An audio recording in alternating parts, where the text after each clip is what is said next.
Hello viewers, welcome back to our channel সরকারি job update YouTube চ্যানেলে তোমাদের প্রত্যেকে স্বাগত।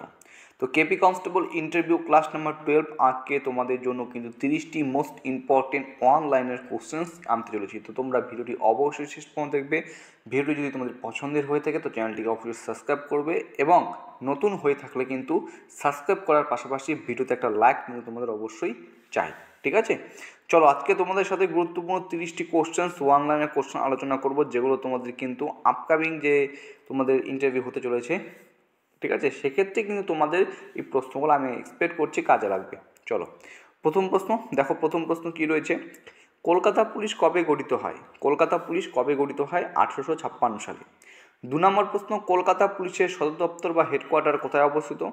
18 লালবাজার স্ট্রিট, কলকাতা 700002, ঠিক আছে? কলকাতা পুলিশের অধীনে মোট কতগুলি থানা বা পুলিশ স্টেশন রয়েছে? তো কলকাতা পুলিশের অধীনে মোট 80টি থানা বা পুলিশ স্টেশন রয়েছে। কলকাতা পুলিশের নীতিবাক্য কী? তো কলকাতা পুলিশের নীতিবাক্য হলো আপনার সাথে সর্বদা, ভবতা সহ সর্বদা। কলকাতা পুলিশের বর্তমান সিপি কে রয়েছেন? তো বর্তমান কলকাতা পুলিশের সিপি রয়েছেন শ্রী বিনীত কুমার গোয়েল আইপিএস মহাশয়। তো তোমাদের একটা কথা বলছি, এখানে যেমন দেখো কলকাতা পুলিশের ইন্টারভিউর জন্য কিন্তু আমি কলকাতার এই পুলিশের উপর বেশি জোর দিচ্ছি। এর পাশাপাশি তোমরা ওই জিনিসটা দেখে যাবে যে কলকাতা পুলিশ যেমন কবে গঠিত হয়ে দিয়েছি, ঠিক একইভাবে দেখে দেবে পশ্চিমবঙ্গ পুলিশ কবে গঠিত হয়, পশ্চিমবঙ্গ পুলিশের সদর দপ্তর কোথায় অবস্থিত, পশ্চিমবঙ্গ পুলিশের অধীনে মোট কতগুলি থানা রয়েছে, পশ্চিমবঙ্গ পুলিশের নীতিবাক্য কী, এছাড়া পশ্চিমবঙ্গ পুলিশের নতুন ডিজি কে, এই যে ডিজি কে হলেন, এই প্রশ্নগুলো কিন্তু তোমরা একটু দেখে যাবে, ঠিক আছে? চলো পরবর্তী দেখো, পরবর্তী প্রশ্ন, সিপি এর ফুল ফর্ম কী? তো সিপি এর ফুল ফর্ম হলো কমিশনার অফ পুলিশ। রাজ্য পুলিশের নতুন ডিজি কে হলেন? তো রাজ্য পুলিশের নতুন ডিজি হলেন শ্রী রাজীব কুমার আইপিএস মহাশয়। তো এটা কিন্তু কারেন্ট টপিক হিসেবে খুব গুরুত্বপূর্ণ, একটু নজরে রাখবে এবং দেখে যাবে। এরপর দেখো তোমাদের ইন্টারভিউতে যে সমস্ত প্রশ্নের সম্মুখীন হতে হয়, এগুলো কিন্তু এর আগেও দেখা যাচ্ছে ধরেছে। তো সেই সমস্ত প্রশ্নগুলোর উপর ভিত্তি করে আমি তোমাদের সামনে কিন্তু আজকে কিছু কোশ্চেন্স নিয়ে আসছি। যেমন প্রথম দেখো, প্রশ্ন নম্বর 8টা একটু লক্ষ্য করো, পশ্চিমবঙ্গ সরকারের রূপায়িত যে কোনো 3টি প্রকল্পের নাম বলো। তোমাকে 2টি প্রকল্পের নাম ধরতে পারে, তোমাকে 4টা প্রকল্পের নাম ধরতে পারে, ঠিক আছে? তো এখানে রয়েছে কন্যাশ্রী প্রকল্প, পাশে রয়েছে সূচনাকাল 2013, সবুজ সাথী প্রকল্প যার সূচনাকাল 2015, সবুজশ্রী প্রকল্প যার সূচনাকাল হচ্ছে 2016। 9 নম্বর প্রশ্ন, সম্প্রতি রাজ্যের মুখ্যমন্ত্রী স্টুডেন্টদের জন্য 2টি প্রকল্প চালু করেছেন, কি কি? কিছুদিন আগে 7 তারিখ বা 8ই জানুয়ারি তিনি কিন্তু ঘোষণা করেছেন, চালু করেছেন, স্টুডেন্টদের জন্য 2টি প্রকল্প বা স্কিম চালু করেছেন। আশা করছি এই যে কারেন্ট টপিক, এই যে কারেন্ট অ্যাফেয়ার্সগুলো রিলেটেড, এগুলো কিন্তু দেখে যাবে। একটি হচ্ছে যোগ্যশ্রী প্রকল্প, নাম শুনেছ মনে হয়, আর একটা হচ্ছে স্টুডেন্ট ইন্টার্নশিপ স্কিম। এখন তোমাকে ধরতে পারে যে যোগ্যশ্রী প্রকল্প সম্পর্কে কী বলো বা স্টুডেন্ট ইন্টার্নশিপ স্কিম প্রকল্প সম্পর্কে কী বলো, এটা নিয়ে আমি পরবর্তীকালে তোমাদের একটা ছোট্ট ভিডিও তৈরি করে দেবো, ঠিক আছে? পরবর্তী প্রশ্ন, ইউনেস্কো কর্তৃক ঘোষিত পশ্চিমবঙ্গের 3টি ওয়ার্ল্ড হেরিটেজ সাইটের নাম বলো। ইউনেস্কো কর্তৃক ঘোষিত পশ্চিমবঙ্গের 3টি ওয়ার্ল্ড হেরিটেজ সাইটের নাম বলো। 1 নম্বর সুন্দরবন জাতীয় উদ্যান, সালগুলো লক্ষ্য করবে, 1987। 2 নম্বর দার্জিলিং হিমালয়ান রেলপথ, সালটা 1999। 3 নম্বর রয়েছে শান্তিনিকেতন, 2023, ঠিক আছে?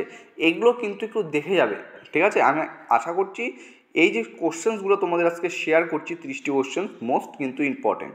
শান্তিনিকেতন ভারতের কততম ওয়ার্ল্ড হেরিটেজ সাইট? সঠিক উত্তর হয়ে যাবে 41তম। আরেকটা প্রশ্ন যেটা আমি এখানে করিনি, সেটা শুধুমাত্র তোমাদের উত্তরের জন্য, তোমরা কমেন্ট বক্সে কমেন্টে উত্তর দিতে পারো, সেটার জন্য করেছি। সেটা হচ্ছে শান্তিনিকেতন পশ্চিমবঙ্গের কোন জেলায় অবস্থিত? পশ্চিমবঙ্গের কোন জেলায় শান্তিনিকেতন অবস্থিত, ঠিক আছে? জানি ইজি কোশ্চেন্স, অনেকেই অ্যান্সার দিতে পারবে, কিন্তু আমি এটুকু বলছি ওই যে সিচুয়েশন, ঠিক আছে, অনেকে ভুল উত্তর হয়ে যায়, মুক্ত বেরিয়ে যায়, ঠিক আছে? তো সেরকম সিচুয়েশন যদি না তৈরি হয়, নার্ভাসনেস ফিল তৈরি না হয়, এর জন্য কিন্তু এই ছোটো ছোটো ওয়ান লাইনের কোশ্চেনগুলো তোমাদের সামনে আমি নিয়ে আসছি। এটার উত্তর আমাকে কিন্তু বলে দেবে। চলো, ভারতের 42তম ওয়ার্ল্ড হেরিটেজ সাইট কোনটি? তো ভারতের 42তম ওয়ার্ল্ড হেরিটেজ সাইট হলো কর্ণাটকের হয়শালা মন্দির, এবং 41তম যেটা হলো সেটা হচ্ছে শান্তিনিকেতন, ঠিক আছে? মনে রাখবে। পশ্চিমবঙ্গের 2টি রামসার সাইটের নাম বলো। পশ্চিমবঙ্গের 2টি রামসার সাইটের নাম হচ্ছে, একটা পূর্ব কলকাতার জলাভূমি, আর একটি হচ্ছে সুন্দরবনের জলাভূমি। প্রশ্ন 14, পশ্চিমবঙ্গের বিধানসভার বর্তমান স্পিকারের নাম কি? তো পশ্চিমবঙ্গের বিধানসভার বর্তমান স্পিকারের নাম হচ্ছে বিমান ব্যানার্জি, ঠিক আছে, সঠিক উত্তর হয়ে যাবে বিমান ব্যানার্জি।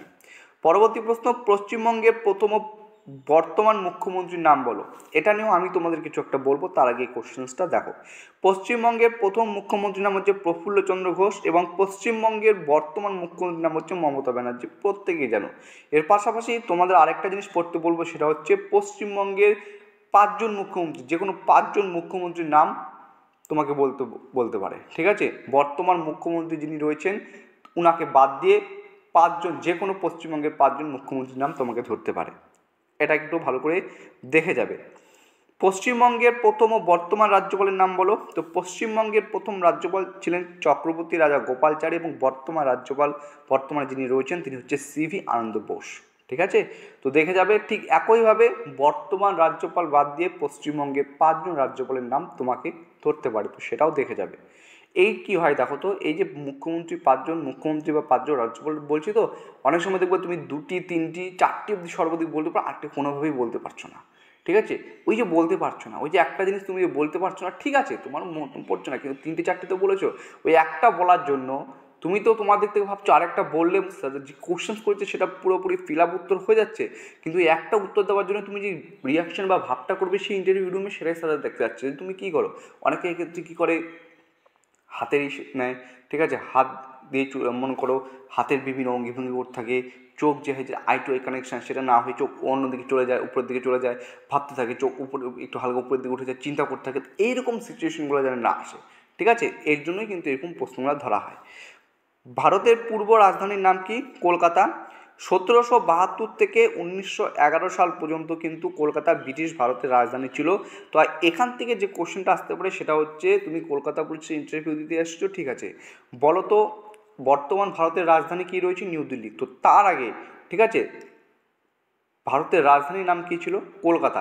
এবং তোমাকে সেটা ধরতে পারে যে কত সাল থেকে কত সাল পর্যন্ত ব্রিটিশ ভারতের রাজধানী কলকাতা ছিল এবং কত সাল থেকে কলকাতার পরিবর্তে দিল্লি ভারতের রাজধানী হয়েছিল।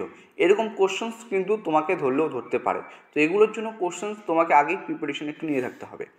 কলকাতা কোন নদীর তীরে অবস্থিত? প্রত্যেকে যেন কলকাতা হুগলি নদীর তীরে অবস্থিত।